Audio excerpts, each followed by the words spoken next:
Hello friends, मैं अनुपम शर्मा आज फिर आपके सामने केमिस्ट्री की एक नए टॉपिक के साथ आया हूं और वो है पीएच वैल्यू। पिछली क्लास में हम लोगों ने अम्ल क्षार की अवधारणा देखी थी जो कि आपने समझ ली होगी या हमारा वीडियो देख लिया होगा। अब उसी सीक्वेंस से आगे बढ़ते हुए हम लोग आज उसमें पीएच मान की गणना करेंगे। सबसे पहले तो ये समझे कि पीएच होता क्या है। पीएच एक काल्पनिक पैमाना है, एक काल्पनिक स्केल है, एक हाइपोथेटिकल स्केल है जो कि सोरेनसन नामक वैज्ञानिक ने सबसे पहले बनाई थी। और वो स्केल या वो पैमाना जिसकी रेंज 0 से शुरू होती है, बीच में 7 होता है और आखिरी में 14। ये एक रेंज होती है। इसमें इधर वाली जो भी वैल्यूज हैं वो अम्लता को रिप्रेजेंट करती है, मतलब एसिडिक नेचर को बताएगी, और इधर राइट साइड में जो है वो बेसिक नेचर को किसी भी सॉल्यूशन के बताएगी। और बीच में जो 7 है ये उदासीन या न्यूट्रल नेचर को बताएगी। तो ये एक काल्पनिक पैमाने के आधार पे हम किसी भी विलयन की अम्लता और क्षारीयता को यहाँ पे बता पाएंगे इस आधार पे। तो चलिए देखते हैं कि ये होगा कैसे।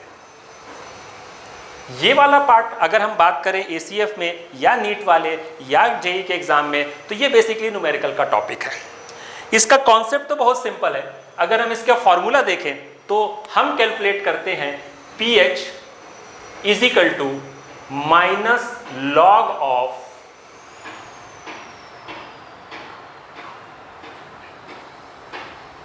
अब इस फॉर्मूले में एक चीज आपको बहुत अच्छे से समझनी है। जनरली जो हम लोग फॉर्मूला अपनी बुकों में देखते हैं वो पीएच निकालने का फॉर्मूला ये होता है pH is equal to minus log of H ion सांद्रता।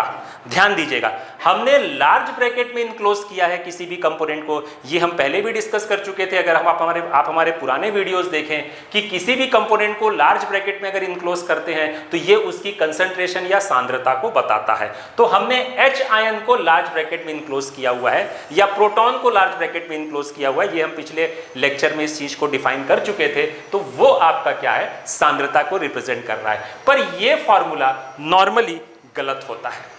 पर आपको 80% बुकों में यही फॉर्मूला मिलेगा सॉल्व करने के लिए पीएच का। पर एक्चुअली में पीएच को निकालने का जो फॉर्मूला होता है वो मैंने जो आपके सामने बोर्ड पे लिखा हुआ है, इस फॉर्मूले से पीएच निकालते हैं। तो इस फॉर्मूले और इस फॉर्मूले में सबसे पहले तो समझे बेसिक डिफरेंस क्या है। यहाँ पे हमने क्या चेंज कर दिया है, यहाँ पे हमने AH+ लिखा हुआ है। इसका मतलब क्या होता है, इसका मतलब होता है एक्टिविटी ऑफ H+ आयन। ध्यान दीजिएगा, मतलब पीएच जो होता है वो केवल H आयन की कंसंट्रेशन से डिपेंड नहीं करता है, वो डिपेंड करता है कि वो H आयन कितने सक्रिय हैं। ध्यान दीजिएगा, यहां पे बात आ रही है उसकी एक्टिविटी की, मतलब सॉल्यूशन में वो आयन कितनी तेजी से मूव कर रहे हैं, कितनी तेजी से रिएक्शन कर रहे हैं। केवल प्रेजेंसी रिक्वायर्ड नहीं होती या प्रेजेंसी केवल जरूरी नहीं होती, उसकी सक्रियता भी जरूरी होती है। ये बात बहुत अच्छे से ध्यान रखिएगा।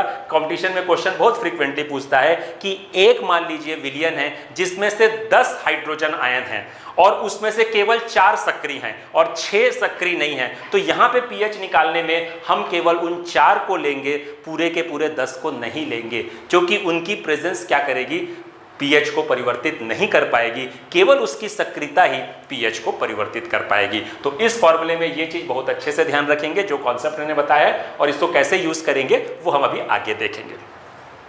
अच्छा, लॉग का एक टर्म आ रहा है यहाँ पे। वैसे लॉग के टर्म को मैथमेटिक्स में हम लोग ज्यादातर देखते हैं और यहाँ केमिस्ट्री में हम लॉग को लॉग टेबल के थ्रू निकालते हैं। पर चूंकि एग्जाम में लॉग टेबल अलाउ नहीं रहती है तो 99% केस है कि वो लॉग की वैल्यू दे देता है, एग्जामिनर वहां लॉग की वैल्यू प्रोवाइड करा देगा। पर अगर मान लीजिए प्रोवाइड नहीं कराता है तो ये आपके लिए बहुत मुश्किल होगा कि आप कोई लॉग की वैल्यू याद रख सके, क्योंकि लॉग की वैल्यू इतनी सारी होती हैं और इतनी ज़्यादा होती हैं कि कोई भी व्यक्ति जो मैथ्स भी पढ़ाता है वो भी शायद याद न रख पाए। तो इसके लिए आपको ज़्यादा परेशान होने की जरूरत नहीं है कि आपको लॉग टेबल देखना या याद करने की आवश्यकता है। वैसे क्वेश्चन में देगा, फिर भी मैं लॉग के कुछ ऐसे फॉर्मूलेज यहाँ पे आपको बता दूंगा जिसको आपको ध्यान में रख के कैलकुलेशन में उसका इस्तेमाल करना होगा। वो हम लोग अभी आगे देख लेंगे। अब आते हैं दूसरे फॉर्मूले पे। ये पहला फॉर्मूला हो गया हमारा, हमने पीएच निकाला। दूसरा, ये पीएच हम निकालेंगे फॉर एसिड। ध्यान दीजिएगा, ये पीएच हम लोग निकालेंगे एसिड के लिए।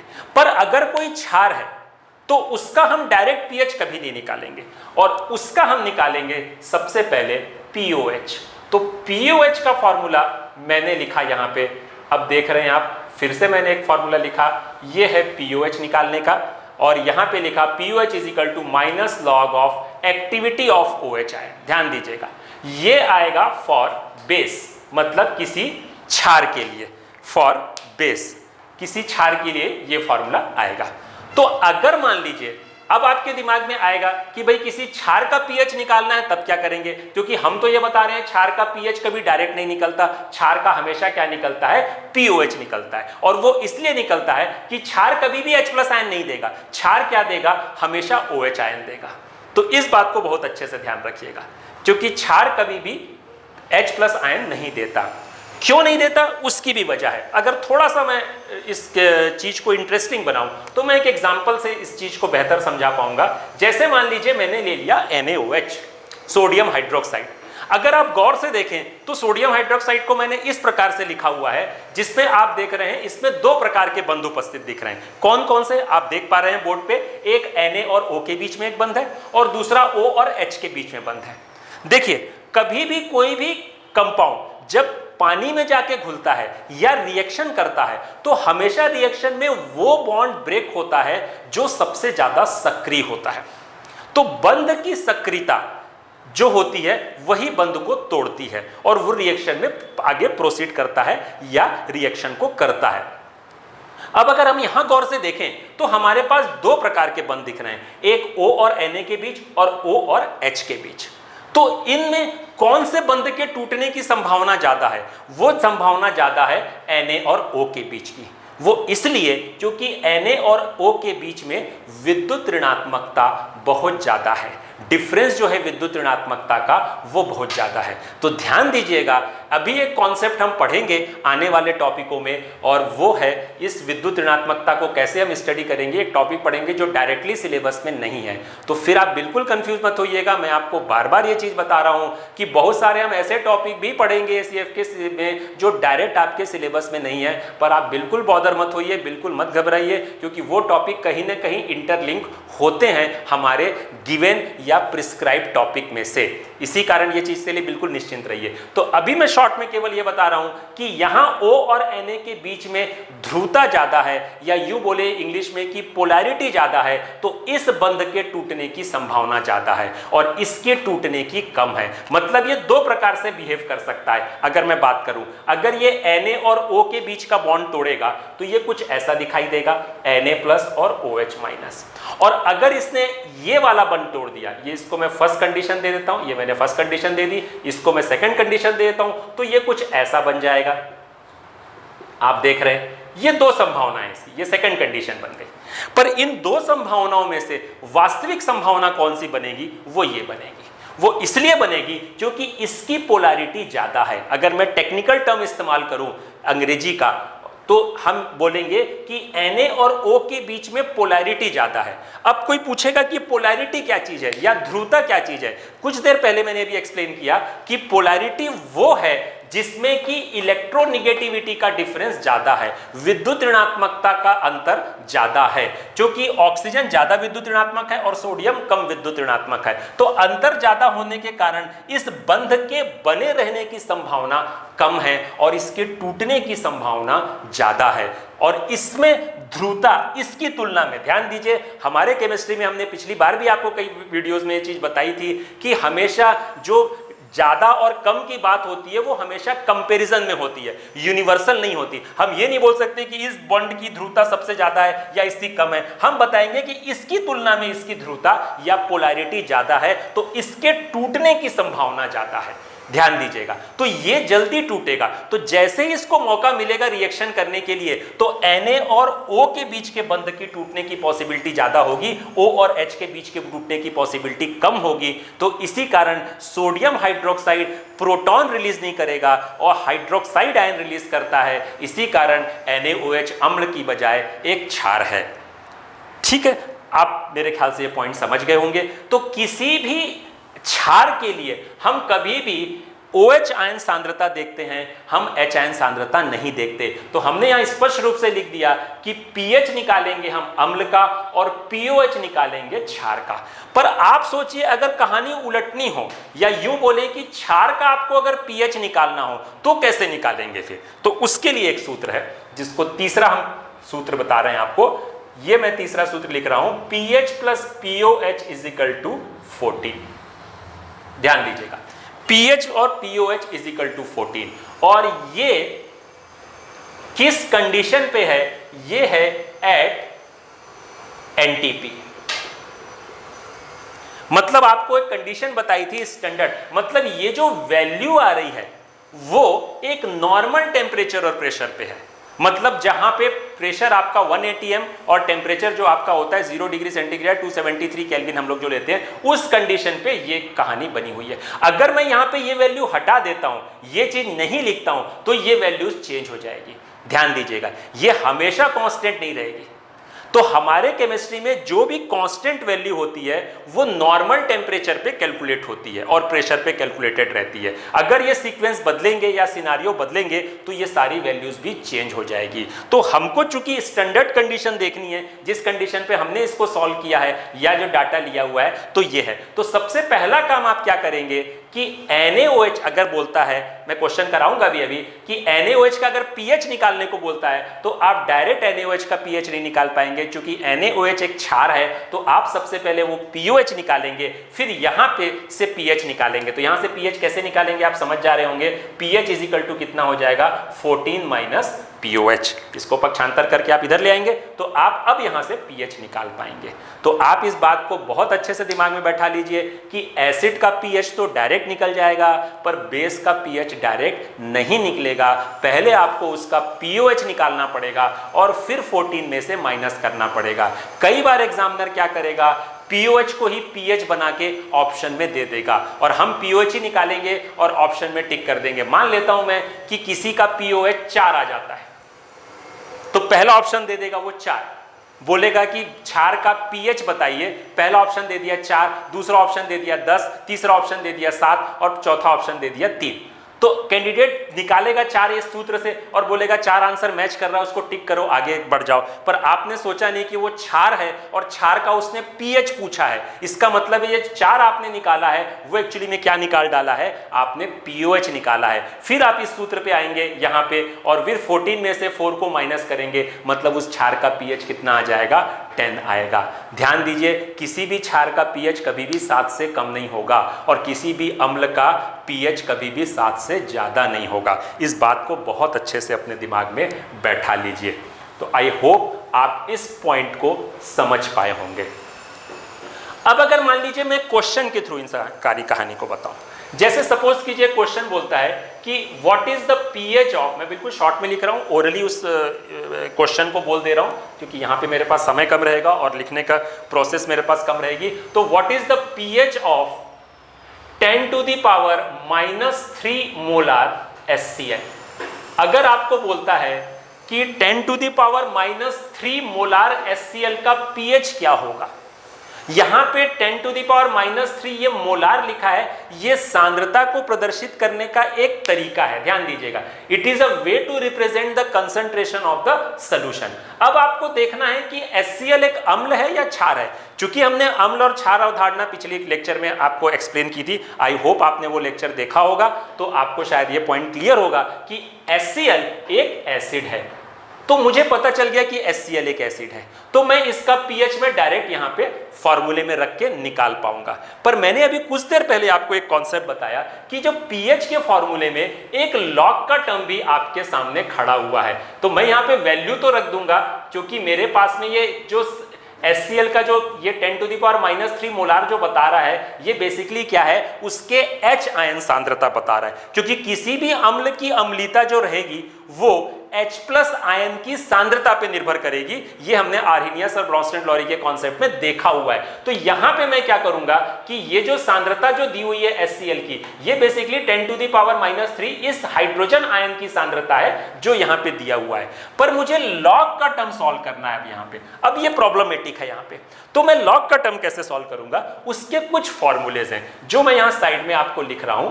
अगर मान लेता हूं मैं log x इंटू वाई, ध्यान दीजिए ये x है, ये बीच में मल्टीप्लीकेशन का चिन्ह है। अगर log x इंटू वाई है मान लीजिए, ठीक है, तो ये फॉर्मूला सिंप्लीफाई होके बनता है log x plus log y। ध्यान दीजिए, अगर log x बाई वाई है तो ये फॉर्मूला मॉडिफाई होके बनेगा log x minus log y। अब ये दो क्वांटिटी ले रहा हूं ना, x कोई एक फिगर होगा, y एक फिगर होगा। आप शायद मैथमेटिक्स में इतनी चीजें समझते होंगे, साइंस में आपने पढ़ा होगा।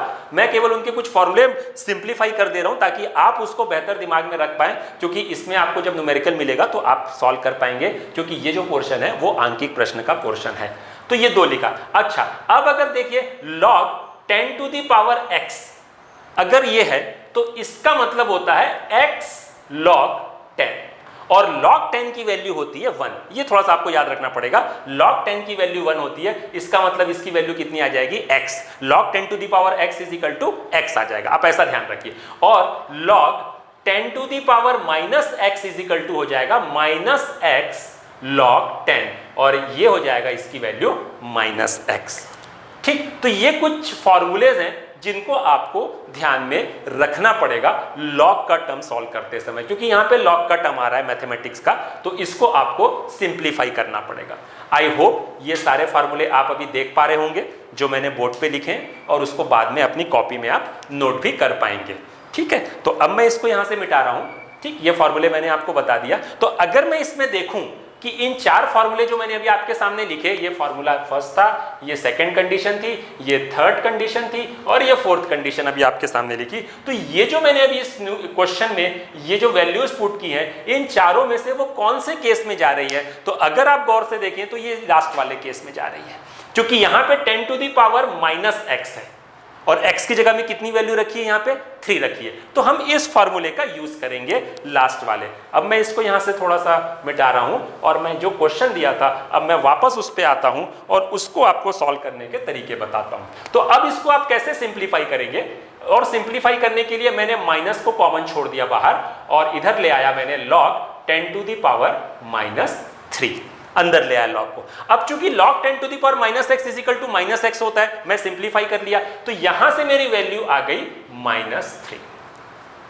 अब अगर मैं ब्रैकेट ओपन करूंगा तो ये माइनस माइनस क्या हो जाएगा, प्लस हो जाएगा, और मेरा लास्ट में आंसर आ जाएगा pH इज इक्वल टू 3। ये तो मैंने लंबा करके आपको समझाया। ऑब्जेक्टिव क्वेश्चन में तो आप रफ में फटाक से आपको पेन चलाने की भी जरूरत नहीं पड़ेगी, आप देखेंगे 10 टू द पावर -3 है तो log pH इसका 3 आ जाएगा सीधा सीधा, यहां आपको कोई दिक्कत नहीं होगी।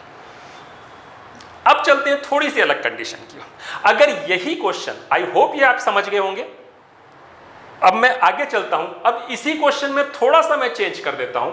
अब मैं वही लिख रहा हूं कि what is the pH of 10 to the power -3 molar NaOH। अब मैंने दे दिया यहां पे कि आपको 10 to the power -3 molar NaOH का pH निकालना है। तो ऐसी कंडीशन में मैंने आपको पहले बताया कि किसी भी क्षार का सीधा pH निकलेगा नहीं, क्योंकि क्षार जो होते हैं वो हाइड्रोक्साइड आयन देते हैं जलीय माध्यम में, या जब रिएक्शन करते हैं। तो यहां पे हमको सबसे पहले क्या निकालना पड़ेगा, सबसे पहले हमको निकालना पड़ेगा उसका pOH। तो pOH is equal to minus log of activity of the OH ion. अब आपके दिमाग में एक बात आएगी कि pH निकालने और pOH निकालने के लिए जो हम एक्टिविटी ऑफ H प्लस और OH ले रहे हैं, ये हमको कैसे पता चलेगी। चूंकि यहाँ पे कुछ चीज मेंशन नहीं है, तो हम ये एज्यूम करेंगे कि जितनी भी सांद्रता दे रहा है वो अम्ल और क्षार के लिए वो पूरी की पूरी सक्रिय है, ध्यान दीजिएगा। नहीं तो वहां पे वो बताएगा क्वेश्चन में कि इतनी कंसंट्रेशन इसकी NaOH की है और 10⁻⁻² मोलार उसकी एक्टिविटी है। इसका मतलब है पूरा का पूरा नहीं, कुछ ही जो कंसंट्रेशन है या 4 बता देगा, वही केवल क्या है, मान लीजिए बोल दिया कि इसकी 10⁵ मोलार ही एक्टिव है बोल दिया, तो इसका मतलब है आप ये वैल्यू न रख के फिर क्या करेंगे, आप ये वैल्यू रखेंगे। ध्यान दीजिएगा, तो ये आपको क्वेश्चन में पता चल जाएगा लैंग्वेज के टर्म में। और अगर मान लीजिए नहीं देता है, डायरेक्ट दे देता है कि इतनी इसकी कंसंट्रेशन है इस क्षार की या अम्ल की, तो हम अपनी तरफ से एज्यूम कर लेंगे, ध्यान दीजिए, एज्यूम करेंगे हम कि पूरी की पूरी सांद्रता क्या कर रही है, सक्रियता में इस्तेमाल हो जा रही है। Whole concentration will be utilize in the activity of the ions. तो इस चीज को दिमाग में रखिएगा। तो फॉर्मूला तो हमने वही लिखा, अब काम क्या करना है, वही सारा काम जो हम करते आ रहे थे। यहां पे हम ले लेंगे 10⁻³ OH आयन एक्टिविटी, लॉग को अंदर ले जाएंगे तो ये हो जाएगा log 10⁻³ और इसको सॉल्व कर लेंगे तो यहां आ जाएगा -3 और यहां से आ जाएगा 3। पर ये 3 आया क्या हमारा, ये 3 हमारा pH नहीं आया, अभी हमारा आया ये POH। अब हमको इसका pH निकालना पड़ेगा, तो pH = करेंगे वो जो फॉर्मूला कुछ देर पहले हमने आपके सामने डिस्कस किया था कि pH = 14 - POH। तो यहाँ पे 14 - 3 करेंगे तो फाइनल आंसर आएगा उसका जो pH है 10⁻³ मोलार HCl का pH कितना आएगा, 11 आ जाएगा। आई होप आप ये 2 चीजें समझ गए होंगे। 2 चीजें मैं फिर से रिपीट कर दे रहा हूं। देखिए, अम्ल का सीधा pH निकलेगा, डायरेक्ट pH निकलेगा, पर क्षार का सीधा pH नहीं निकलेगा, पहले उसका POH निकलेगा, फिर आप 14 में से माइनस करेंगे तब उसका pH आएगा। अब चलते हैं थोड़े से और कॉम्प्लिकेशन की ओर। अब अगर मान लीजिए, मैंने आपको पहले ही बोला कि लॉग टेबल आपको याद नहीं रखनी है, क्योंकि लॉग टेबल कोई भी नहीं याद कर सकता, बहुत सारे उसमें वैल्यूज होती हैं। तो अगर मान लीजिए लॉग के साथ कोई वैल्यू आती है तो या तो उसको लॉग की वैल्यू देनी पड़ेगी, और इन केस अगर वो नहीं देता है तो फिर ये क्वेश्चन कंट्रोवर्सी बन जाएगा, क्योंकि कोई भी कैंडिडेट लॉग की वैल्यू नहीं रख सकता। कोई मैथमेटिक्स का कितना बड़ा ज्ञाता भी होगा, इतनी सारी लॉग की वैल्यूज होती है, कोई याद नहीं रख सकता, क्योंकि फ्रैक्शनल डेसिमल में भी लॉग की वैल्यूज चेंज हो जाती है। पर हम मोटे मोटे तौर पे आपको सलाह देंगे, अगर आप कर सकें ये काम, log 2 से लेके log 9 तक की वैल्यूज आप रट लीजिए। ध्यान दीजिए, मैंने शब्द इस्तेमाल किया रट लीजिए, log 2 से लेके log 9 तक की। अब ये मिलेंगी कहां इनकी वैल्यू, इनकी वैल्यू अगर आप अपने कैलकुलेटर में या मोबाइल में ही देखेंगे, साइंटिफिक उसमें जाके, तो आप डाल दीजिएगा log और उसके बाद 2 डालिएगा तो उसका वैल्यू बता देगा आपको log का वैल्यू। जैसे log 2 का वैल्यू होता है, अगर मैं बात करूं तो 0.3010, ये log 2 की वैल्यू होती है। ठीक, log 3 की वैल्यू अगर बोलेंगे, ये मैंने log 2 की वैल्यू बताई, log 3 की वैल्यू अगर बोलेंगे तो 0.477, ये होती है 3 की वैल्यू। तो 2 सिग्निफिकेंट डिजिट तक आप उसको रट सकते हैं। तो ऐसा करके अप टू log 9 तक का लिख लेंगे तो काफी हद तक सेफ हो जाएंगे। मैं 100% तो नहीं बोलता, क्योंकि अगर इसके बाद डेसिमल और होंगे तो फिर वैल्यू यहाँ पे बदल जाएगी। जैसे 2.5 बोल दे या 2.7 बोल दे, तब आपके लिए दिक्कत हो जाएगी, फिर आप उसको कैसे करेंगे, क्योंकि ये वैल्यू तो 2 की है। फिर भी मैं आपको एग्जांपल देके बताता हूं कि कैसे आप इसका इस्तेमाल करके आंसर के नजदीक पहुंच सकते हैं, अगर न दे तो। वैसे तो मैं बार बार बोल रहा हूं कि अगर नहीं दिया है तो ये कंट्रोवर्सी क्वेश्चन बनेगा, फिर आपको नन ऑफ दिस को टिक करना पड़ेगा, क्योंकि आप इसका नहीं निकाल पाएंगे लॉग किसी भी उसका। अब मान लीजिए क्वेश्चन ऐसा देता है कि what is the pH of 2 × 10⁻⁻5 molar HCl। Suppose कीजिए ऐसा क्वेश्चन आपको दे दिया कि what is the pH of 2 × 10⁻5 molar HCl, इसका pH आपको निकालना है। तो फिर हम काम करेंगे, चूंकि ये एसिड है तो pH = log activity of H+ ion, ये हमने फॉर्मूला लिख दिया सीधे सीधे। पहले तो ये तो मैं डिटेल में आपको करके दिखा रहा हूं, आपको तो रफ में सब भी कुछ करने की जरूरत नहीं, आप डायरेक्ट वैल्यूज रख दीजिएगा। अब मैं वैल्यू रख रहा हूं यहाँ पे, ध्यान दीजिएगा, 2 × 10⁻5 मैंने डायरेक्ट रखा, चूंकि मुझे कुछ नहीं बता रहा है तो हम मान के चल रहे हैं कि पूरा का पूरा concentration activity of H+ ion में कंज्यूम हो रहा है। अब मेरे को क्या करना पड़ेगा, वो जो मैंने आपको पहला फॉर्मूला बताया था log x × log y, क्या होता है log x + log y। तो मैं इसको सिंप्लीफाई करूंगा तो मैं माइनस को बाहर छोड़ दूंगा और अंदर आऊंगा तो मैं इसको ऐसे लिखूंगा log 2 + log 10⁻⁻5। आई थिंक आप ये समझ पा रहे होंगे, क्योंकि ये चीज मैंने अभी कुछ देर पहले बताई। इस क्वांटिटी को मैं x मानूंगा, इस क्वांटिटी को मैं y मानूंगा, और x इंटू वाई है तो ये log x plus log y हो जाएगा। अब log x की वैल्यू, मतलब ये जो 2 हो गया, x जगह में 2 लिखा आपने, इसकी वैल्यू अभी हमने आपको बता दी 0.3010 है, तो मैं यहाँ पे log 2 की वैल्यू लिख दूंगा 0.3010 और यहाँ पे करूंगा प्लस, क्योंकि बीच में प्लस लगा हुआ है, और 10 टू दी पावर -5 की वैल्यू कितनी आ जाएगी, -5। आप समझ पा रहे होंगे ये, क्योंकि log 10 to the power -x is equal to -x होता है, ये मैंने लिख दी। अब मैं इसको सिंप्लीफाई करूंगा तो ऑब्वियसली ये वैल्यू निगेटिव में आ जाएगी, दिख ही रहा है। मैं मोटे तौर पे सॉल्व करूंगा तो ये आ जाएगा आपका 4.6 के आसपास, 4.6 के आसपास आएगा। अगर मैं 5.00 में 0.3010 को माइनस कर रहा हूं तो 0 हो गया, यहां से 9 हो गया,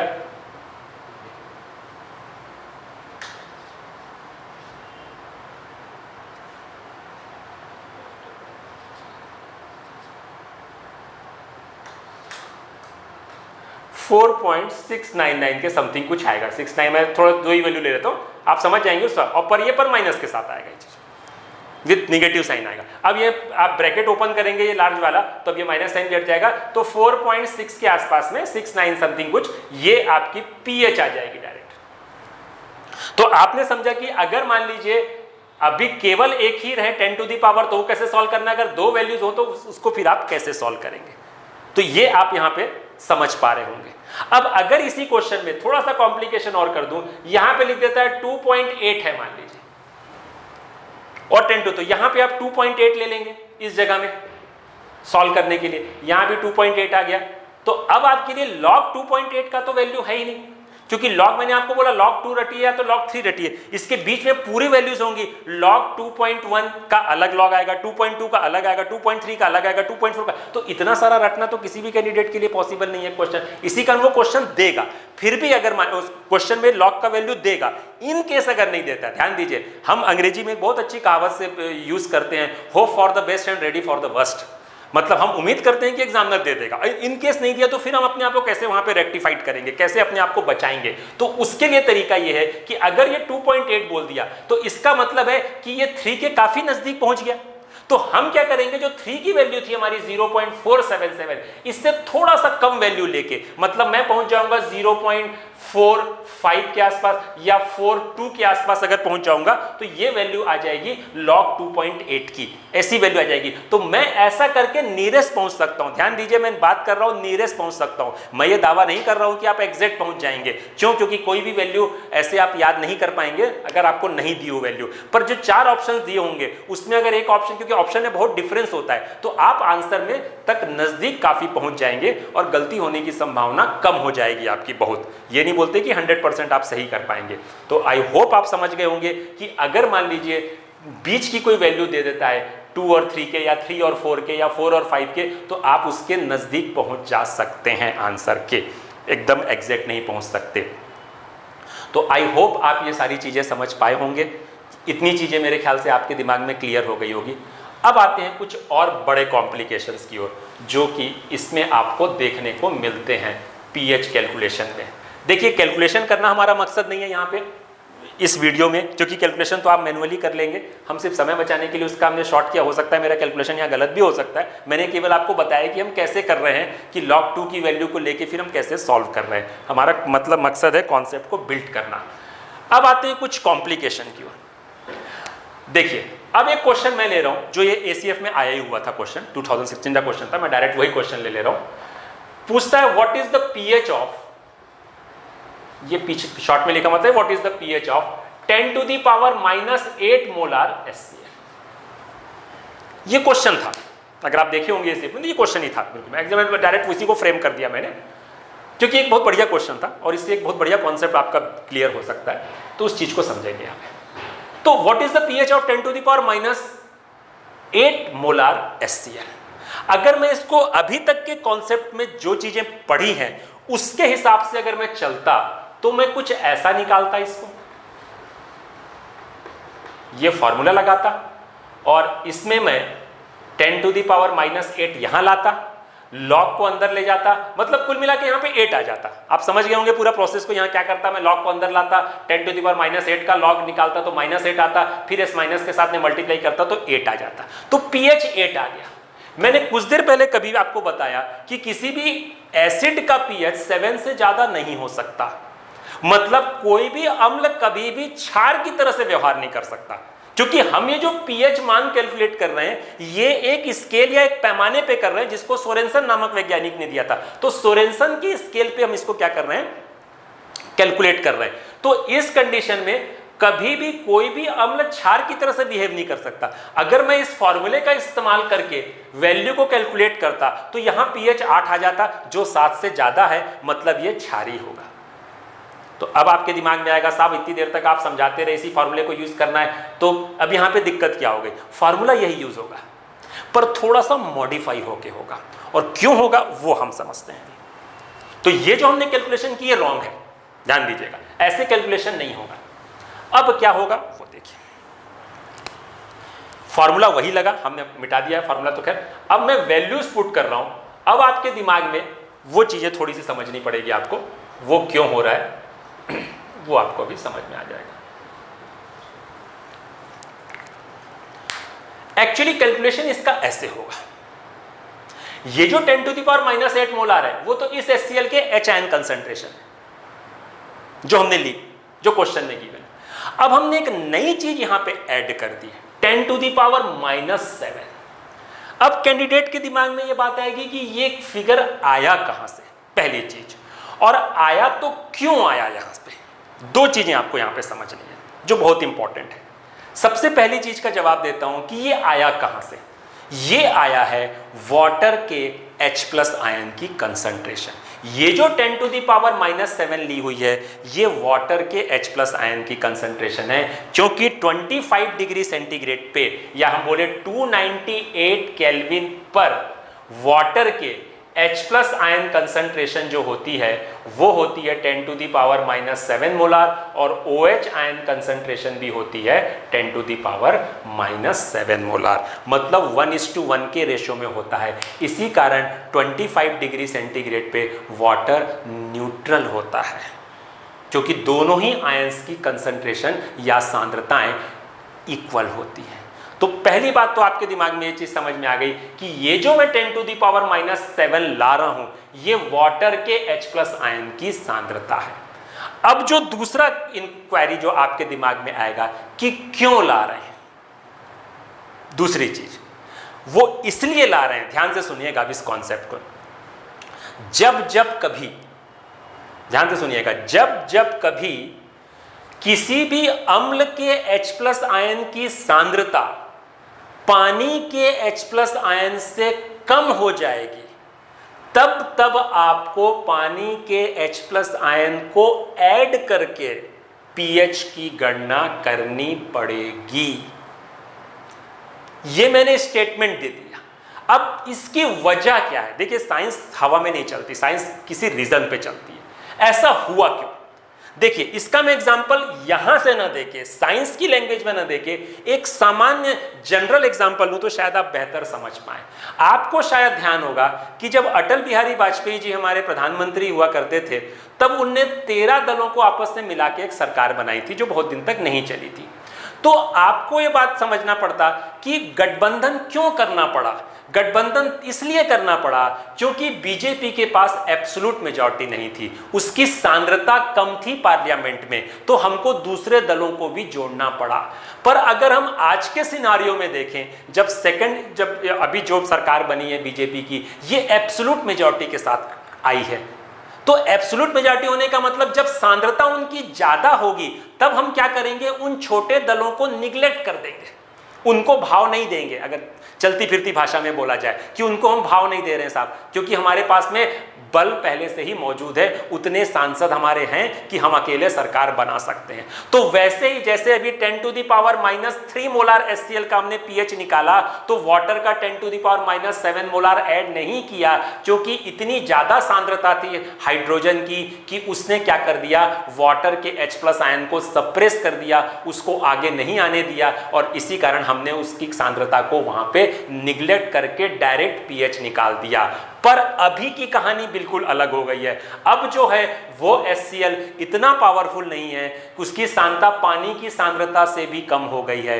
तो ध्यान दीजिए, जब जब कभी किसी भी अम्ल की H+ आयन सांद्रता या तो पानी के बराबर हो जाए या उससे कम हो जाए, तब तब आप क्या करेंगे, आपको पानी के H+ आयन को भी इंपॉर्टेंस देनी पड़ेगी और उसको जोड़ के यहां पे कैलकुलेशन करना पड़ेगा। आई होप आप इस कॉन्सेप्ट को समझ पा रहे होंगे। तो आपको क्या ध्यान रखना है, जब जब HCl या कोई अम्ल, नॉट HCl, कोई भी अम्ल की सांद्रता अगर मान लीजिए पानी के H+ के बराबर हो जाए या उससे कम हो जाए, ध्यान दीजिएगा, तब तब आपको क्या करना पड़ेगा, पानी के भी H+ आयन को, या यूं बोले 10⁻⁷ को आपको ऐड करना पड़ेगा।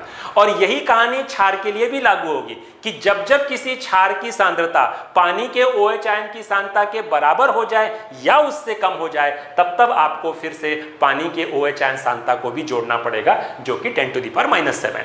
तो ऐसा करके आप क्या करेंगे, कैलकुलेशन करेंगे। तो आई होप आप समझ पा रहे होंगे। अब इसको कैलकुलेशन करके आप निकाल पाएंगे, बहुत सिंपल है। अब इसका कैलकुलेशन करने के लिए मैं क्या करूंगा, 10⁻⁷ को मान लीजिए मैं बाहर ले लेता हूं। तो 10⁻⁷ को अगर मैं बाहर निकाल लेता हूं, तो यहाँ 10⁻⁷ को मैंने बाहर निकाल लिया, तो यहाँ पे 1 आ गया और यहाँ पे हो जाएगा 0.1। आई थिंक आप समझ गए होंगे। तो ये बन क्या होगा, -log 10⁻⁷, और यहाँ हो जाएगा 1.1, ये मल्टीप्लिकेशन में। अब आप इसको खोल दीजिए ब्रैकेट को, तो यहाँ आपके पास आ गया log 1.1 इंटू 10⁻⁷।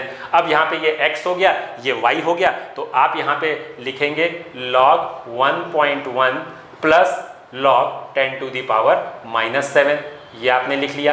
अब आपको क्या करना है, यहाँ पे log 10⁻⁷ का log तो -7 हो गया, ये तो आपने देख लिया। अब आपके पास में log 1.1 है, तो कुछ ना कुछ इसकी वैल्यू होगी log 1.1 की। हमने आपको पहले बोला log की वैल्यूज आपको रटने की वैसी जरूरत नहीं है। तो 1.1 की जो भी वैल्यू आ रही होगी हम यहाँ पे ले लेंगे, मान लीजिए। तो कुल मिला के हमारा कहने का मतलब ये है कि जो pH आएगा उस HCl का, वो एक्चुअली में 8 नहीं आएगा, इवन 7 भी नहीं आएगा, क्योंकि 7 से भी कम हो जाएगा। तो एग्जैक्ट इसका आंसर आता है 6.96 के आसपास, अगर हम कैलकुलेट करें यहाँ पे log की वैल्यू लेके, जो मैंने नहीं ली, आपको समझाने के लिए केवल मैथमेटिकली बताया।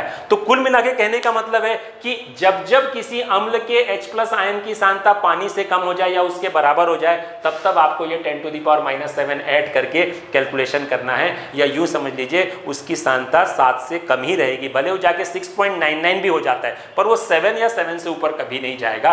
कोई भी अम्ल कितना भी ज्यादा उसकी सांद्रता पुअर हो जाए या कम हो जाए, क्योंकि आप वाटर के H+ आयन को ऐड करके उसकी सांद्रता को क्या कर देते हैं, बैलेंस कर देंगे, और वो कभी भी 7 से ऊपर नहीं जा पाएगा। और यही कहानी आपकी उस केस में क्षार के लिए भी लागू हो जाएगी कि कोई क्षार कितना भी दुर्बल हो जाए, वो कभी अम्ल की तरह से काम नहीं करेगा।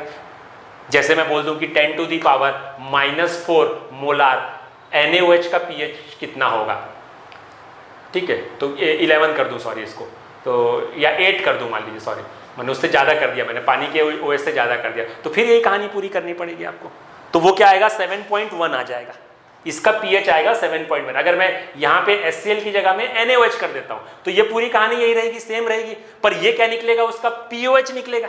ध्यान दीजिए 6.99 जो आएगा इसके लिए वो POH आ जाएगा, ये पूरी कहानी चलेगी ना, ध्यान दीजिएगा। तो यहाँ पे 6.96 आ गया, ये POH आ गया। अब 14 - 6.96 करेंगे तो ऑब्वियसली ये 7 से थोड़ा सा ज्यादा ही रहेगा वैल्यू। तो कुल मिला के कहने का मतलब है कि अम्ल कितना भी दुर्बल हो जाए वो कभी भी क्षार नहीं बनेगा, और क्षार कितना भी दुर्बल हो जाए वो कभी भी अम्ल नहीं बनेगा। सोरेनसन की पैमाने के ऊपर लागू करें अगर उस कॉन्सेप्ट को, तो क्योंकि हम क्या करेंगे वहाँ पे वाटर के H+ और OH आयन को क्या करेंगे, ऐड कर देंगे। आई थिंक आप इस कॉन्सेप्ट को समझ पाए होंगे और इस कॉम्प्लिकेशन को समझ पाए होंगे। इसमें दो ही कॉम्प्लिकेशन है जो हमने हैंडल किए। एक तो नॉर्मल पीएच कैसे कैलकुलेट करना है आपको बताया, अम्ल का पीएच निकलेगा, क्षार का पीओएच निकलेगा, डायरेक्ट क्षार का पीएच नहीं निकलेगा। और दूसरा कि अगर किसी अम्ल के H+ आयन की सांद्रता पानी के बराबर हो जाए, H+ आयन की या उससे कम हो जाए, तो आपको क्या करना पड़ेगा, वहाँ पे पानी के भी H+ आयन को यहाँ पे ऐड करके कैलकुलेशन करनी पड़ेगी। ये अम्ल और क्षार दोनों के रिस्पेक्ट में लागू होगा। तो इस बात को आप बहुत अच्छे से ध्यान में रखिएगा। तो आई थिंक आप यहाँ पे समझ पा रहे होंगे कि वो कैसे काम करेगा। अब आते हैं एक और क्वेश्चन जो ACF में आया था इसी के ऊपर रिलेटेड। वो पूछा था कि यदि पानी का तापक्रम हम लोग 60 डिग्री सेंटीग्रेड कर दें तो क्या होगा उसमें। तो देखिए, हमने इस जो कॉन्सेप्ट बताया उससे बहुत अच्छा एक्सप्लेनेशन आपको समझ में आ जाएगा कि पानी का अगर मैं पानी का अगर तापक्रम मैं बढ़ा देता हूं तो रहेगा वो उदासीन ही। क्यों रहेगा उदासीन? क्योंकि उनमें जो वैल्यूज हैं H आयन की, ये मैं पानी की बात कर रहा हूं सर, ये पानी की बात कर रहा हूं, पानी में मैंने ऊपर लिख दिया H आयन सांद्रता है 10⁻⁻7 मोलार और OH आयन सांद्रता जो है वो है 10⁻⁻7 मोलार। मतलब अगर मैं पानी 1 लीटर ले रहा हूं पानी, तो उसमें आप देखेंगे कि कितना भी पानी उसमें रेशो सेम रहेगा। पर अगर मैं टेम्परेचर बढ़ाऊंगा तो टेम्परेचर बढ़ाने से यहां अगर मैं टेम्परेचर को बढ़ा देता हूं तो क्या चीज होगी, टेम्परेचर बढ़ाऊंगा तो इसकी एक्टिविटी बढ़ जाएगी। तो मैंने अभी कुछ देर पहले आपको पीएच निकालते समय चीज बताई थी कि हम लोग एक्टिविटी क्यों लेते हैं, क्योंकि जैसे जैसे आप टेम्परेचर बढ़ाते जाएंगे वैसे वैसे उसमें रैंडमनेस बढ़ती जाएगी। आपको ध्यान होगा हमने एक टॉपिक पढ़ा था थर्मोडायनामिक्स, कुछ दिन पहले हमने एक लेक्चर डाला था यूट्यूब में, अगर आपने देखा होगा उसको, कि एक्टिविटी बढ़ जाती है, सक्रियता बढ़ती है और सक्रियता बढ़ने से क्या हो जाएगा, वो अम्लीय हो जाएगा। ध्यान दीजिएगा, वो अम्लीय हो जाएगा पर पीएच उसका साथ ही रहेगा, मतलब उदासीन रहेगा पर उसके नेचर एसिडिक हो जाएगा। अब उदासीन क्यों रहेगा बोलने का, उदासीन इसलिए रहेगा क्योंकि दोनों का रेशो बराबर है, अमाउंट नहीं बढ़ रहा है, एक्टिविटी बढ़ जा रही है। ध्यान दीजिएगा, एक्टिविटी बढ़ने के कारण क्या हो जाएगा, उसको उदासीन होने के बावजूद भी, अब बड़ा विवादास्पद है, सोचने में लगेगा जब उदासीन है तो फिर अम्लीय कैसे हो गया, एक्टिविटी बढ़ गई, तो एक्टिविटी बढ़ गई पर वो है उदासीन। क्योंकि इन दोनों आयनों में टेम्परेचर बढ़ाएंगे तो कायदे से दोनों की सक्रियता बढ़ेगी, पर चूंकि ये हल्का होने के कारण H+ आयन इसकी सक्रियता तेजी से बढ़ने लग जाएगी। तो इसी कारण एक और पॉपुलर क्वेश्चन आता है कि ठंडा एसिड अगर हमारे हाथ में गिर जाए या हल्का सा गर्म एसिड अगर हाथ में गिरे तो कौन ज़्यादा नुकसान पहुंचाएगा। तो ऑब्वियसली गर्म एसिड जो ज़्यादा नुकसान पहुंचाएगा, क्योंकि गर्म एसिड में H आयन की सक्रियता क्या हो जाए रहेगी, बढ़ गई रहेगी, जिसके कारण उसका इफेक्ट जो है वो ज़्यादा दिखेगा रादर देन ठंडे एसिड की तुलना में। क्योंकि होगा तो भी डैमेज करेगा हमारे स्किन को, पर गर्म एसिड ज़्यादा डैमेज करेगा क्योंकि उसकी सक्रियता जो है वो बढ़ जा रही है। तो ये सारी चीज़ें दिमाग में ध्यान में रखिएगा। हम नॉर्मल केस में तो यही समझते हैं क्योंकि पानी में H और OH की सांद्रता जो होती है वो बराबर है, पर जैसे जैसे उसको हीट करेंगे वैसे वैसे सक्रियता बढ़ती जाएगी। इसी कारण कहा जाता है कि ठंडा पानी की बजाय हल्का सा कुनकुना पानी पीना ज़्यादा फायदेमंद होता है शरीर के लिए। वो इसलिए क्योंकि उसकी सक्रियता बढ़ जाने के कारण बॉडी में उसका जो एब्जॉर्प्शन है वो अच्छे से हो पाएगा और वो इफेक्ट जल्दी आपको दिखाएगा। तो सक्रियता बढ़ रही है, ध्यान रखिए, उनके कंसंट्रेशन में कोई चेंज नहीं आ रहा है ना, इसी कारण वो उदासीन है। उदासीन होने का मतलब है कि दोनों की 1:1 ही है, पर इसकी सक्रियता बढ़ गई है तो M की सक्रियता क्या हो जाएगी, बढ़ जाएगी। तो आई होप आप ये सारी चीज़ें समझ गए होंगे।